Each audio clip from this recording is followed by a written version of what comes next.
parfois, il arrive que certains problèmes nous occupent depuis tellement longtemps ou de manière tellement profonde qu'ils finissent par faire partie de notre identité. La dépression, l'insomnie, l'anorexie et de manière plus générale, tout le champ de la psychopathologie peut parfois finir par nous définir de telle manière à ce qu'on finit par se dire être dépressif, ou à se dire être anorexique, ou à se dire être insomniaque. Donc vous voyez, ces termes finissent par nous coller à la peau. Dans les thérapies narratives, il existe un axe de travail principal qui permet précisément de se libérer des problèmes qui nous occupent de telle manière à ce qu'ils ne fassent plus partie de notre identité, et c'est ce dont je vais vous parler dans cette vidéo.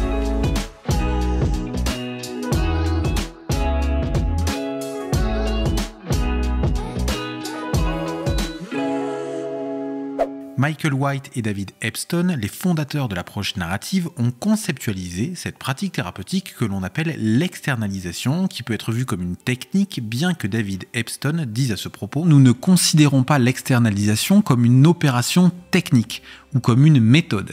Il s'agit d'une pratique langagière qui présente, invite et évoque des manières ingénieuses et respectueuses de penser et être avec des personnes qui luttent pour développer le type de relation qu'elles préféreraient avoir avec les problèmes qui les gênent. Je vais vous afficher à l'écran un petit tableau qui est issu de l'ouvrage de Catherine Mangel, Le grand manuel de l'approche narrative, dont vous retrouverez le lien dans la description de la vidéo. Et dans ce tableau, vous voyez quelques exemples d'externalisation des problèmes. Donc par exemple, au lieu de penser et de dire « la jeune fille est timide », on préférera généralement penser et dire « la timidité rend certaines choses plus difficiles dans sa vie que pour les autres ». Ou bien, au lieu de dire que le manager a des crises de colère, on va venir dire « pétage de plomb lui met des bâtons dans les roues au travail » ou même à la maison. Plutôt que de dire « cette équipe ne s'entend pas », on dira « la mauvaise entente s'est invitée dans cette équipe ». Ou au lieu de dire « il n'y a plus de communication dans votre couple », on peut venir dire « le manque de communication s'est glissé dans votre couple ». Donc dans un premier temps, en tant que thérapeute, on va commencer à poser des questions sur les effets qu'a le problème dans la vie des personnes que l'on accompagne. On va poser des questions sur les effets que génère le problème dans la vie des personnes et sur leur entourage. Donc par exemple, on pourrait demander quels effets le problème a et a eu sur votre vie. Pourriez-vous me dire dans quel contexte de votre vie le problème s'exprime-t-il? Quel est le genre de désagrément qu'il vous fait vivre? On va également demander comment est-ce que le problème qui affecte un membre de la famille a tendance à inviter ses autres membres à agir. Et ensuite, on va commencer par la manière dont on en parle, à dissocier le problème de la personne qui le porte. Donc par exemple, à une personne qui viendrait dire au thérapeute qu'elle est dépressive, ce dernier pourra lui dire « la dépression vous empêche-t-elle de faire de nouvelles choses ? Ou bien qu'est-ce que cette dépression vous a volé ou vous a subtilisé dans votre existence ? Qu'est-ce qu'elle vous a ôté ?» Pour externaliser le problème, il va être intéressant de pouvoir le nommer, lui attribuer une existence propre en dehors de la personne. On peut donc lui donner un nom, une forme, une couleur, une personnalité, des attributs particuliers. Par exemple, Michael White, qui a eu dans sa carrière à accompagner des patients souffrant d'encoprésie, a pu externaliser le problème d'encoprésie en appelant ce dernier caca sournois. En fait, c'est pas Michael White lui-même qui a donné ce nom-là, c'est l'enfant qu'il recevait qui a nommé son problème caca sournois.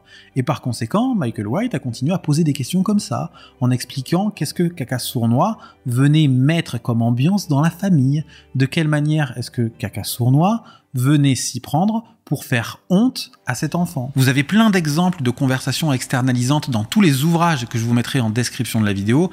Vous en avez un notamment dans Cartes des pratiques narratives de Michael White, dans lequel il explique qu'il a reçu une famille avec un enfant qui était atteint de TDAH, de TADA, c'est-à-dire de troubles de l'attention avec hyperactivité. C'est assez drôle d'ailleurs dans le livre, la manière dont Michael White raconte la scène, durant laquelle, quand il est allé accueillir la famille, il a vu passer quelqu'un devant lui à toute allure, la mère de la famille, qui a failli lui marcher sur les pieds, qui en le voyant lui a demandé si c'était lui, Michael White, ce à quoi il a été un peu réticent en se demandant à quoi est-ce qu'il s'engageait s'il répondait oui. Et en fait, il a compris que Jeffrey, qui était l'enfant de la famille, avait piqué le cheval à bascule dans la salle de consultation et qu'il avait couru dans la rue avec parce qu'il avait appris qu'il y avait un champ de course de l'autre côté. Donc après un branle-bas de combat général où tout le monde a pu ramener Jeffrey dans la salle de consultation, Michael White a commencé en demandant ce qui les amenait à consulter. Bon, vous imaginez que la famille a tout de suite commencé à dire « Bon, je pense que c'est assez évident ce qui nous amène aujourd'hui en consultation ». Je vous conseille vraiment d'aller lire ce passage du livre que vous allez retrouver à partir de la page 21 et dans lequel vous allez voir la manière dont Michael White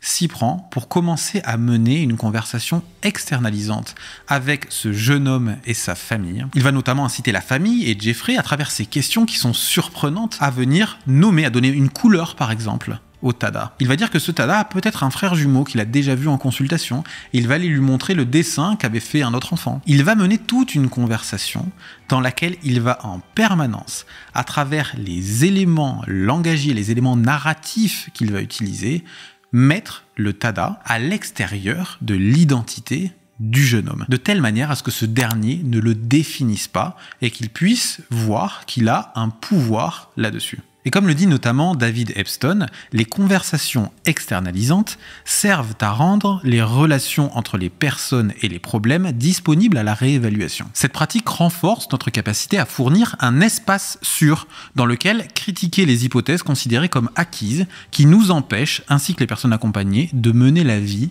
que nous préférons. Voilà, j'espère que cette vidéo vous aura intéressé. Si vous souhaitez aller plus loin, n'hésitez pas à plonger dans la bibliographie que je vous mets en description de la vidéo. Je remercie une nouvelle fois Charlie Crétenant pour son aide précieuse dans la réalisation du script de cette vidéo. En ce qui me concerne, j'ai hâte de vous retrouver dès la semaine prochaine. Et en attendant, comme d'habitude, prenez bien soin de vous.